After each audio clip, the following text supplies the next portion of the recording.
Pensioners welfare association Himachal Pradesh की पंजगाई इकाई की महत्वपूर्ण बैठक का आज भव्य आयोजन किया गया।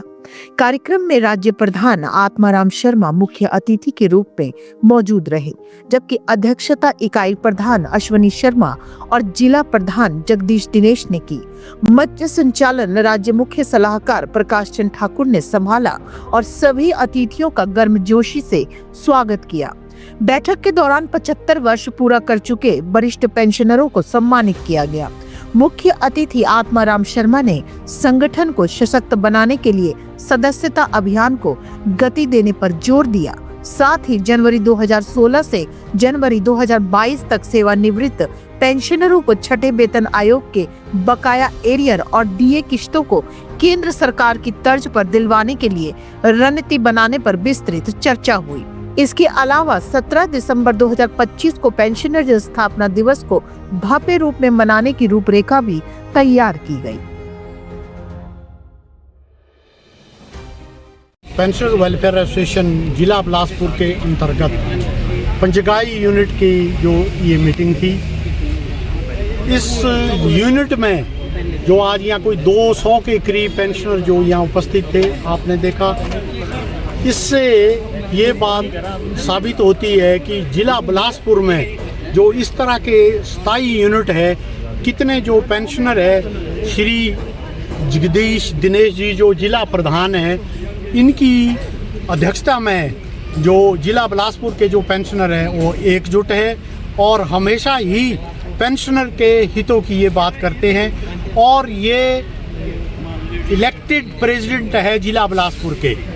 तो इस तरह मैं ये कह सकता हूँ कि जो जिला बिलासपुर है सबसे ज़्यादा ये ऑर्गेनाइज्ड जिला है और जिला के पेंशनर सब इनके साथ हैं। जहाँ तक स्टेट की बात रही, मैं आप लोगों के माध्यम से माननीय मुख्यमंत्री जी से ये मैं कहना चाहता हूँ कि आपने पीछे जो पेंशनर को डीए की 2 किश्तें दी और तीसरी 3% भी दी, उसमें हालांकि कुछ पेंशनरों में रोष है, क्योंकि वो पेंशनर ये चाहते थे कि इससे पहले 4% देते। पर इसके अलावा आपने जो 75 साल से ऊपर पेंशनर है उनका जो है सारा आपने चुकता किया है और 70 साल से ऊपर के जो पेंशनर हैं उनके भी ऑर्डर हुए हैं, उनको भी जो दे है आपने दे दी है। इसके बाद मैं आप लोगों के माध्यम से यही है, आप उनसे अनुरोध करूंगा कि जो पेंशनर 2016 और 2022 के बीच रिटायर हुए हैं, उनका बहुत बड़ा जो अमाउंट है अभी सरकार के पास पेंडिंग पड़ा है। तो आने वाला जो बजट आने वाला है या आने वाला जो साल है, हम आपसे ये उम्मीद करते हैं कि जो ये पेंशनर है और जो खास करके ये क्लास है 2016 और 22 के बीच के, इनका जितना भी दे है 6th पे कमीशन का जो एरियर दे है, आप इनको सब दे दीजिए। इसके अलावा हमारे जो डीए अभी 13% अभी डीए ड्यू है और पिछले भी जो डीए का जो एरियर है आपके पास जो पेंडिंग पड़ा है, अगले बजट में आप प्रावधान कीजिए कि पेंशनर के लिए जो डीए है उसका जो पिछला एरियर है वो देने की कृपा करें और जो अगला हमारा 13% जो डीए अभी है उसको भी देने की कृपा करें। इसके अलावा मेडिकल जो है हमारे, उसके करोड़ों के बिल पेंडिंग पड़े हुए हैं। उम्र के इस पड़ाव में जितने भी हमारे सीनियर पेंशनर सब बीमार होते हैं और ख़ास करके और कुछ एक बीमारियां ऐसे लगती है इस एज में कि जिससे कि अगर आपके ने कल को कोई मानो बाईपास करनी है या किसी के जो आपके गोडे हैं वो ट्रांसप्लांट होने, वो लाखों रुपया लगता है।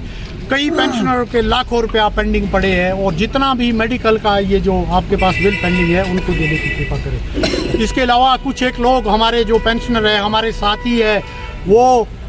एक हमारे जो पहले पेंशनर रहे श्री घनश्याम शर्मा जी, उनके बहकावे में आके आज अब ये बात कर रहे हैं पूरे प्रदेश में कि जो ये प्रेजेंट जो गवर्नमेंट है, उन्होंने प्रेस बाइट में भी बोला, उन्होंने 1 पैसा भी नहीं दिया। हिमाचल प्रदेश के पेंशनर जानते हैं कि 3 साल में माननीय मुख्यमंत्री ठाकुर सुखविंदर सुक्खू ने पेंशनर को क्या दिया है। इस दौरान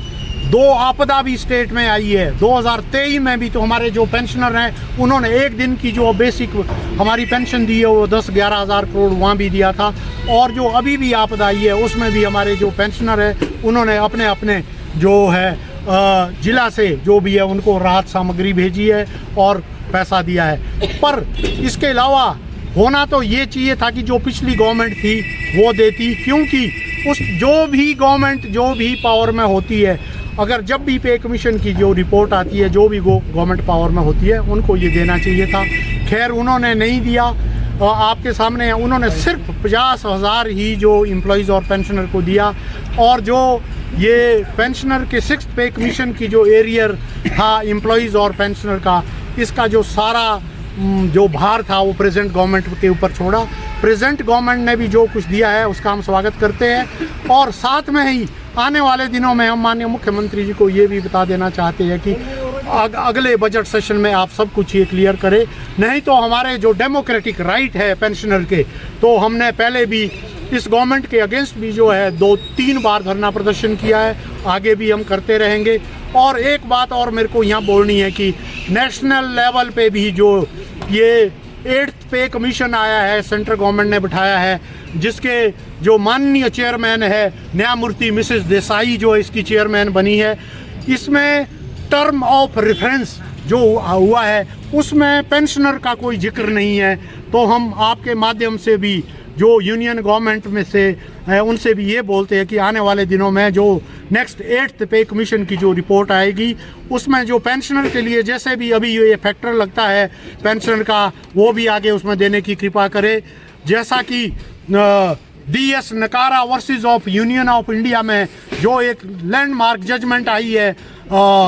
1982 में, जिसमें कि ये बोला गया है कि जो पेंशनर है हमारा ये कॉन्स्टिट्यूशनल राइट है, और ये जो पेंशनर है जो हमारे को मिल रही है, सरकार ये ना सोचे कि ये पेंशनर को खैरात मिल रही है, ये हमारा राइट है। और हमने जो अपने जवानी में जो नौकरी की है जिस डिपार्टमेंट में, उसका ये डेफर्ड वेज है। और माननीय जो सुप्रीम कोर्ट का 5 जज की जो फैसला है उसको यूनियन गवर्नमेंट माने, और हम उम्मीद करते हैं कि आने वाले दिनों में जब 8th पे कमीशन की रिपोर्ट आएगी उसमें जो है पेंशनर के जो है रिटायरी पेंशनर जो है जो 26 से पहले के हैं उनको भी पेंशनर में as per supreme court decision बढ़ोतरी होगी। अगर ऐसा नहीं होता तो अगर यूनियन ऑफ इंडिया के जो कि 69 लाख के करीब जो पेंशनर है, जो अगर कोई भी कदम वो उठाते हैं तो हिमाचल प्रदेश के पेंशनर भी उनके साथ कंधा से कंधा मिलाकर खड़े रहेंगे। धन्यवाद। जो हैं एक काफ़ी व्यक्तिगत तौर पे कार्य करते हैं और अपनी व्यक्तिगत अप्रोच रखते हैं, उस पर विश्वास रखते हैं। तो इन्होंने आपको पूरी डिटेल में अपनी जो बनाया, और साथ में हमारे ही जनरल सेक्रेटरी मिस्टर सुंदर शर्मा जी को एडवाइजर नियुक्त किया। तो इनका भी मैं, जगदीश दिनेश जी का भी मैं दिल की गहराइयों से स्वागत करता हूं, अभिनंदन करता हूं। के बाद हमारा एक ब्लॉक का इलेक्शन हुआ, तो साथियों आपको ये जानकर के बड़ी खुशी होगी कि हमारी इस पूरी मतलब ग्रुप ने पंजगाई को एक आशीर्वाद दिया कि सदर खंड से